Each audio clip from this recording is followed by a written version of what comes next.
Halo teman-teman, kembali lagi bersama saya Ari Rohia di channel Media Penulis. Di sini saya akan sedikit memberikan apa yang saya ketahui terkait sebuah paradigma dalam memandang dunia yang kita tinggal ini. Akan tetapi, sebelum saya menjelaskan dan sharing kepada kalian terkait paradigma tersebut, saya ingin mengajukan beberapa pertanyaan kepada kalian. Pertanyaan pertama, pernah nggak kalian terpikirkan ataupun punya pemikiran bahwa kita sebagai manusia merupakan makhluk yang diberikan gift berupa akal dan pikiran yang membuat kita beranggapan bahwasanya kita merupakan makhluk yang paling berkuasa di muka bumi ini?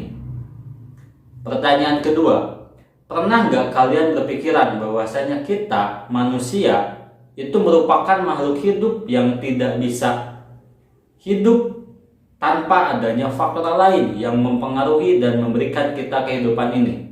Artinya, dalam menjalani kehidupan ini, maka kita manusia dan makhluk hidup lainnya saling terkoneksi dan saling terikat satu sama lain.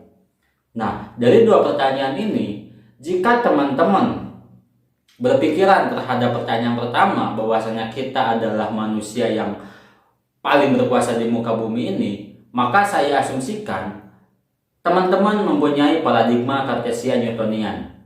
Nah, akan tetapi jika teman-teman punya pemikiran dari pertanyaan kedua bahwasanya kita makhluk hidup, kita manusia tidak bisa hidup sendiri dan membutuhkan faktor lain dalam memberikan kita kehidupan ini, maka saya asumsikan teman-teman punya paradigma holistik ekologis. Tentu saja dari dua paradigma tersebut, yaitu paradigma Kartesian Newtonian dan paradigma holistik ekologis, tidak ada salah satu paradigma yang benar ataupun paradigma yang salah. Karena dari dua paradigma ini sama-sama mempunyai akar teoretis dan akar historis yang melatar belakangi lahirnya paradigma tersebut. Nah, di sini saya akan sedikit sharing dan sedikit menjelaskan apa yang saya ketahui terkait dua paradigma tersebut, yang nantinya teman-teman bisa menyimpulkan paradigma mana yang kiranya relevan untuk kita terapkan di kondisi dan zaman kita sekarang. Oke, kita masuk ke paradigma yang pertama, yaitu paradigma Kartesian Newtonian. Nah, jika kalian belum mengetahui apa itu paradigma Kartesian Newtonian, jika didengar dan dilihat dari namanya saja, bahwasanya paradigma ini adalah paradigma yang lahir dari pemikiran dua filsuf barat yang bernama René Descartes dan Isaac Newton. Nah, ketika berbicara masalah dua tokoh yang menggagas paradigma ini, pertama saya ingin mencoba bertanya kepada teman-teman. Teman-teman tahu gak siapa itu René Descartes?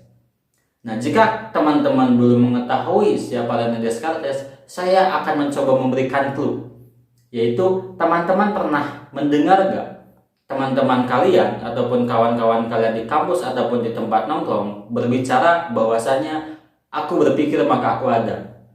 Nah, jika teman-teman pernah mendengar itu, kata-kata itu ataupun peribahasa itu merupakan kata-kata yang diucapkan oleh René Descartes. Nah, perlu diketahui, Descartes sendiri merupakan sosok filsuf yang mempunyai pemikiran rasionalisme mekanistik, yaitu sebuah pemikiran yang menganggap dan memandang dunia yang kita tinggali ini dan alam semesta merupakan sebuah mesin besar yang terdiri dari materi dan gerak yang tunduk pada hukum-hukum matematika. Nah, selain daripada René Descartes yang menjadi peletak awal paradigma Kartesian Newtonian, Isaac Newton juga berkontribusi dalam pengembangan paradigma ini, di mana dia mampu menggabungkan visi rasionalismenya Descartes dengan visi empirismenya Francis Bacon, sehingga dapat ditransformasikan dalam kehidupan sehari-hari dan mengikuti pola hukum-hukum mekanika, di mana Isaac Newton sendiri mampu menggabungkan visi rasionalismenya René Descartes dengan visi empirismenya Francis Bacon, sehingga dapat ditransformasikan dalam kehidupan nyata melalui peletakan dasar-dasar mekanika. Dalam teori tersebut, Newton mampu menunjukkan bahwa hukum-hukum mekanika yang ia temukan dan kemukakan mampu menjelaskan hampir semua gejala yang terjadi di bumi dan di langit.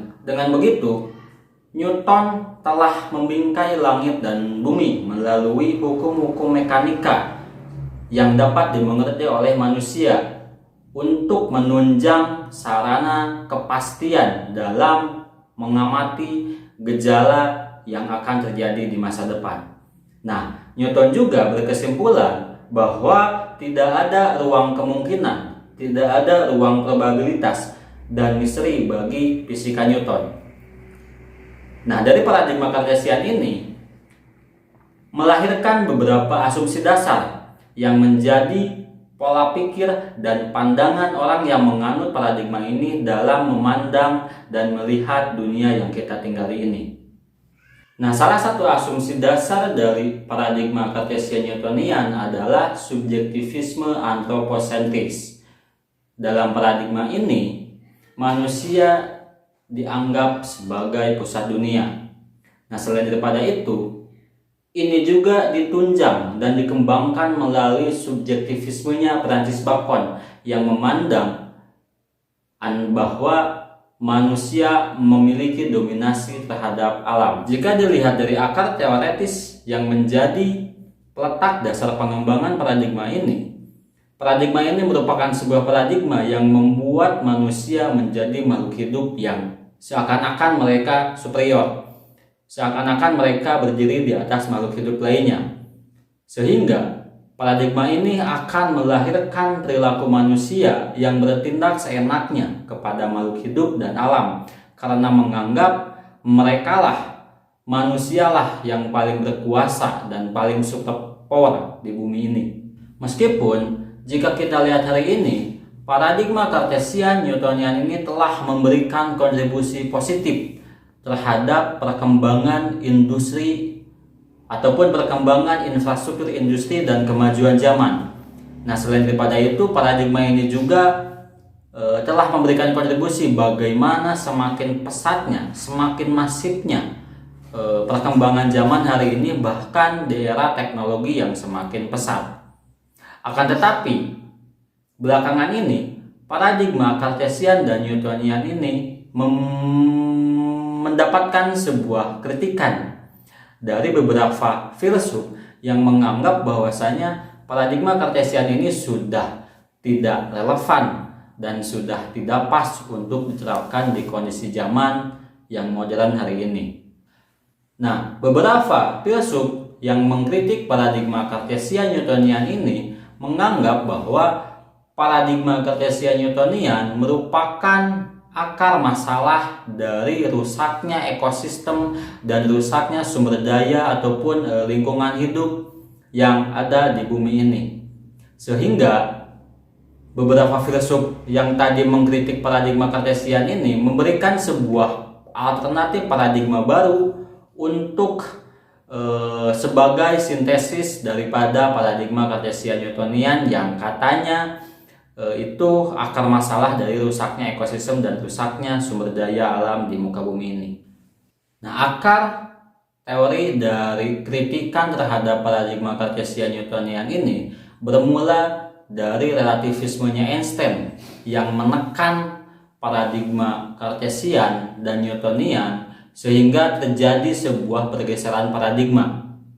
Nah, semua batasan-batasan absolut ataupun ilmu pastinya yang ada dalam Kartesius dan Newtonian itu dibabat habis dan dikritik habis-habisan melalui pemikiran-pemikiran dan rumus-rumus yang berangkat dari akar teoretis relativitas ataupun ilmu-ilmu relatif. Salah satu tokoh yang mengembangkan alternatif paradigma dari paradigma Kartesian Newtonian ini adalah Fritjof Capra, di mana dia memberikan sebuah paradigma baru sebagai paradigma alternatif dalam memandang dunia ini tidak menjadi ataupun tidak merupakan ataupun tidak sebagai sebuah mesin besar. Nah, nama dari paradigma ini Capra menyebutnya sebagai paradigma holistik ekologis. Capra justru beranggapan bahwa alam semesta ini terdiri dari materi yang hidup, sehingga fisika Kartesian dan Newtonian sudah tidak relevan lagi untuk dipakai hari ini. Nah, Capra menjelaskan panjang lebar gagasan dan pemikirannya terkait sebuah paradigma holistik ekologis dalam buku yang berjudul Filsafat Lingkungan Hidup.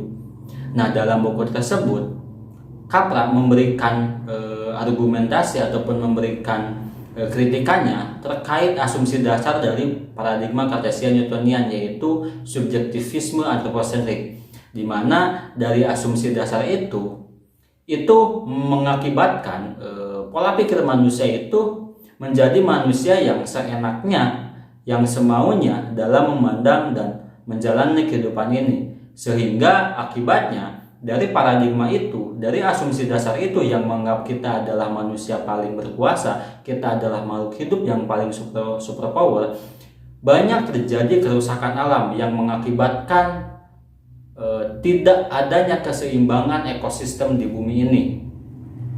Nah, mereka orang-orang ataupun manusia yang mempunyai pemikiran paradigma Kartesian menganggap bahwasanya mereka mempunyai hak dan kebebasan untuk mempergunakan dan memanfaatkan sumber daya yang ada di bumi ini dan alam semesta seenak dan semau mereka, sehingga tidak ada batasan-batasan tertentu dalam memanfaatkan sumber daya tersebut. Nah, ini menjadi sebuah kritikan baru terkait paradigma Kartesian, karena dari paradigma Kartesian tersebut itu memang ada beberapa hal yang mengakibatkan, ya bisa kita lihat hari ini dunia semakin mengalami suhu yang semakin meningkat, banyak kerusakan lingkungan yang terjadi di negara kita, di dunia ini, itu diakibatkan daripada banyaknya masyarakat yang masih memegang teguh paradigma Kartesian Newtonian yang menganggap kita manusia bisa seenaknya mempergunakan, mengeksploitasi dan memanfaatkan sumber daya alam yang ada, sehingga ruang hidup makhluk hidup lainnya, ruang hidup alam, ruang bagi misalkan ekosistem lain yang menunjang kehidupan ini dibabat habis dan dirusak oleh mereka, manusia. Nah, gagasan Capra ini kemudian dikembangkan lagi oleh tokoh yang bernama Sonny Carap. Nah, Sonny Carap dalam salah satu bukunya yang berjudul Etika Lingkungan Hidup menjelaskan panjang lebar terkait pemikiran dan gagasan yang dicetuskan oleh Christoph Capra ini. Nah, Carap menjelaskan dalam bukunya bahwasanya harus ada perubahan asumsi dasar, ataupun Carap menyebutnya sebagai etika kita sebagai manusia dalam memandang dunia, bahwasanya etika ataupun asumsi dasar subjektivisme antroposentrik itu sudah tidak relevan untuk kita pergunakan. Maka dari itu Carap menawarkan sebuah gagasan, sebuah ide untuk merubah asumsi dasar itu dari antroposentrik menuju ekosentrisme, di mana dalam ekosentrisme ini kita manusia sudah tidak lagi menganggap sebagai makhluk yang paling berkuasa di bumi ini, karena dalam asumsi ekosentrisme ini kita manusia dan makhluk hidup lainnya, baik makhluk hidup biotik dan abiotik, itu mempunyai keterikatan satu sama lain dan saling terkoneksi, di mana kita manusia tidak bisa hidup tanpa adanya makhluk hidup lain, pun makhluk hidup lain tidak bisa hidup tanpa adanya kita. Ya bisa kita lihat misalkan kita tidak bisa hidup di bumi ini tanpa adanya pohon-pohon ataupun hutan-hutan yang terus-menerus memberikan oksigen kepada kita. Begitupun pohon-pohon itu tidak akan bisa hidup tanpa adanya organisme lain ataupun makhluk hidup lain yang memberikan kehidupan bagi pohon tersebut. Jadi dalam etika ekosentrisme ini, dalam asumsi ekosentrisme ini adalah sebuah lingkaran di mana kita saling terhubung satu sama lain, makhluk hidup dan alam semesta. Maka ini menjadi sebuah gagasan baru yang dikembangkan oleh Carap untuk menggantikan asumsi antroposentrik yang menganggap bahwasanya kitalah manusia makhluk yang paling berkuasa.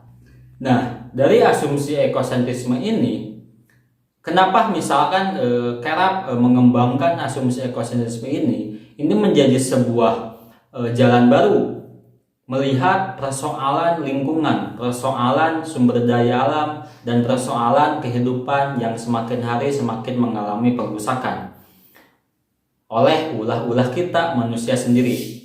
Makanya dalam ekosentrisme ini kerap membeberkan bahwasanya bagaimana caranya kita manusia bisa mengharmonisasikan hidupnya dengan makhluk hidup lainnya, dengan hewan-hewan lainnya, dengan tumbuhan.